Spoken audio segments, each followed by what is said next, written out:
title, Alex Bones. There was always something off about Alex Jones, the infamous conspiracy theorist known for his loud ranting broadcasts. But what the public doesn't know was that there was something much darker lurking beneath the surface. Something not even his most ardent followers could comprehend. It began one late night when a small independent radio station, WZQF, received an unmarked package. Inside was an old dusty reel-to-reel tape labeled simply Alex Bones. Intrigued, the station's manager, Sam, decided to play it, expecting some forgotten rant from Jones's early days. But what he heard was something entirely different. The tape began with the familiar growl of Alex Jones's voice. But there was something wrong. Terribly wrong. It was distorted, slow, as if the voice was being dragged from some abyssal depth.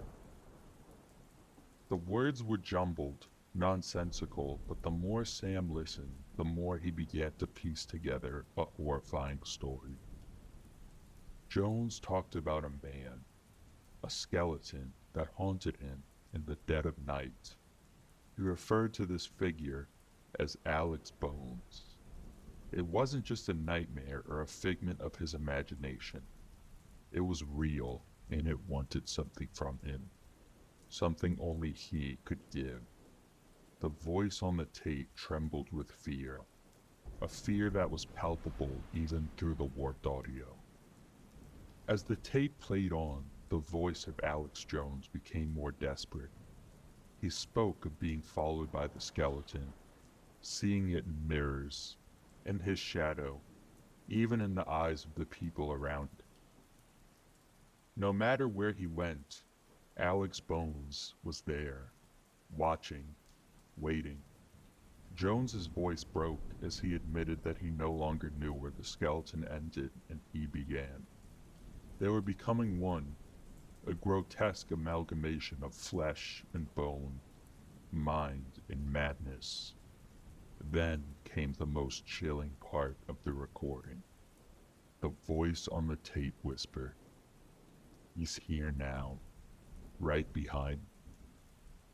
There was a long pause, filled only with the sound of shallow breathing and the occasional crackle of the old tape. Then a sharp, high-pitched scream erupted from the speakers, followed by silence. Sam stared at the reel-to-reel, his heart pounding in his chest. He rewound the tape, trying to listen again. But this time there was nothing, only static. It was as if the tape had been wiped clean. That night, Sam couldn't sleep. Every creak of his old house, every gust of wind against the windows made him jump. When he finally drifted off, he dreamed of a skeleton with glowing red eyes, its bony fingers reaching out to him. It called his name in a voice that was unmistakably Alex Jones's. Only this time it was clearer, more insistent. The next morning, Sam found a new package on his doorstep. There was no return address, just a label with 2 words, Alex Bones. Inside was a single human bone, bleached white and cold to the touch. A note was attached, written in a scrawl that sent shivers down Sam's spine. "You can't escape him. None of us can." From that day forward, Sam was never seen again. The radio station shut down shortly after. The equipment left to gather dust. But every so often, if you tune into the right frequency on a stormy night, you might catch the faintest whisper of Alex Jones's voice, warning of the terror that is Alex Bones. And if you listen closely, you might hear another voice behind his, a dry, rasping voice that seems to come from beyond the grave.